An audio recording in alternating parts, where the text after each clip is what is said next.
अस्सलाम वालेकुम। क्या आपने कभी आसमां को देखकर ये सोचा है कि ये सब क्यों बनाया गया?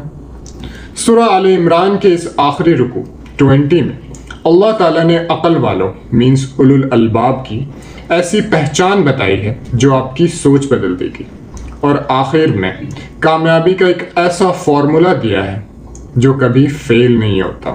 बिस्मिल्लाहिर्रहमानिर्रहीम। अल्लाह फरमाता है, बेशक आसमानों और ज़मीन की पैदाइश और रात दिन के आने जाने में अक्ल वाले के लिए बड़ी निशानियां हैं। ये अक्ल वाले कौन हैं?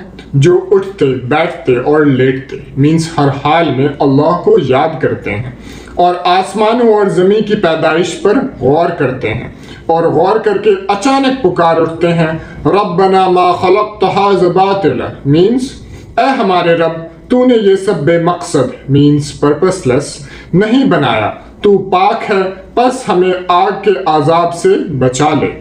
इस दुआ के बाद अल्लाह फरमाता है कि जो शख्स भी कोई अच्छा अमल करेगा, चाहे वो मर्द हो या औरत, अल्लाह उसे ज़ाया नहीं करेगा।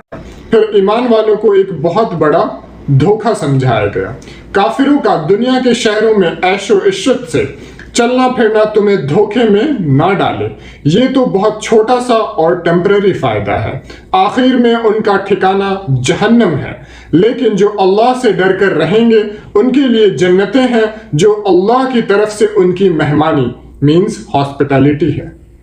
इस अजीम सूरह का एंड एक बहुत ही पावरफुल हुक्म पर होता है, या अय्युहल्लज़ीना आमनुस्बिरु वसाबिरु वराबितु वत्तकुल्लाह लअल्लकुम तुफ्लिहून मीन्स ऐ ईमान वालों, सब्र करो और सब्र में अपने दुश्मनों से आगे रहो और मोर्चों पर डटे रहो और अल्लाह से डरते रहो ताकि तुम कामयाब हो जाओ।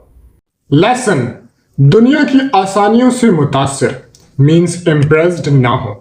सब्र, मुसलसल कोशिश और तकवा ही आखिरत में असल कामयाबी का राज है।